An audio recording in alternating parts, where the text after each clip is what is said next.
16, paulit-ulit kaming ginamit ng mga nasa pwesto sa sistemang ito. Wala kami magawa dahil kung hindi kami makikisama, gagawa nila ng problema ang project na na-award sa amin sa pamamagitan ng mutual termination o pagkakaroon ng right-of-way problem na parehong nagdudulot ng hindi matuloy ang implementasyon ng mga proyekto.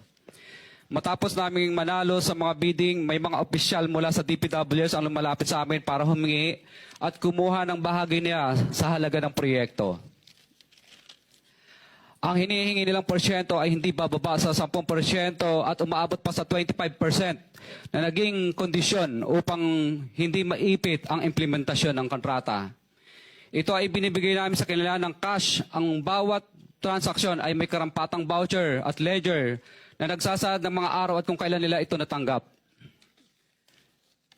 Ilan sa kanila ay sina Terence Calatrava, former Undersecretary of Office of the Presidential Assistant of the Visayas of the Philippines, Kong Roman Romulo of Pasig City, Kong Jojo Ang of Uswag Ilonggo Party List, Congressman Patrick Michael Vargas of Quezon City, Kong Juan Carlos Arjo Aitaide of Quezon City, Nicanor Nicky Briones of Agap Party List, Congressman Marcelino Marcy Teodoro of Marikina, Congressman Florida Robes of San Jose del Monte, Bulacan, Congressman Leandro Jesus Madroño of Romblon, Congressman Benjamin Benji Agarao Jr., Congressman Florencio Gabriel Bemnoel of Anwaray Party List, Kong Leo de Ode Tariela of Occidental Mindoro, Congressman Reynan Arrogancia of Quezon Province,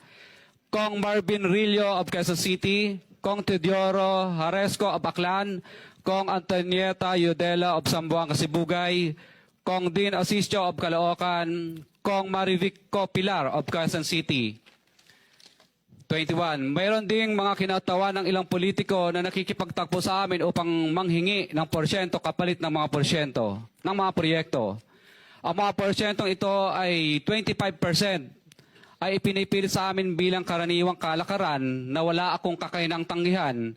Ilan sa kanila ay sina Regional Director Eduardo Virgilio of DPWS Region 5, Director Ramon Ariola III of Unified Management UPMO, District Engineer Henry Alcantara, DPWS Bulacan First, Undersecretary Robert Bernardo, District Engineer Aristotle Ramos of DPWS Metro First, Pasig City, District Engineer Manny Bulusan of DPWS North, Manila Deo, District Engineer Edgardo C. Pingol of DPWS Bulacan Subdeo, District Engineer Michael Rosaria of DPWS Quezon Second Deo. Karamihan sa mga kawani ng DPWS na nabanggit sa itaas ay paulit-ulit na binabanggit ang delivery ng pera ay para sa kaisaldi ko na dapat at least 25%. Si Kong Marvin Rillo naman ay ilang beses na binabanggit ang pangalan ni Speaker Martin Romualdez bilang kanyang malapit na kaibigan. 25. Sa tuwing umiinom kami sa Wine Story, sa BGC at sa Shangri-La Mall, sinasabi pa ni Kong Rillo na lahat ng kanyang request para sa pondo ay galing pa mismo sa unprogrammed funds at insertion na inaaprubahan ni Speaker. Ang tao ni Marvin Rillo na si Bogs Magalong ang pumupunta sa amin para kunin ang pera sa aming opisina o sa Wine Story. Si Kong Jojo Ang naman, lagi ring binabanggit sa lahat ng project sa kanya ay papondo ni Speaker at ni Saldico. Mataas ang hinihingi sa project, dagdag pa niya, hindi naman lahat ng pera ay para sa kanya, kundi para kay Speaker at kay Saldico.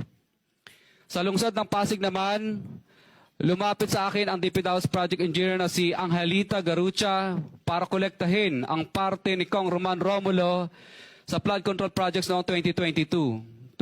Number 28.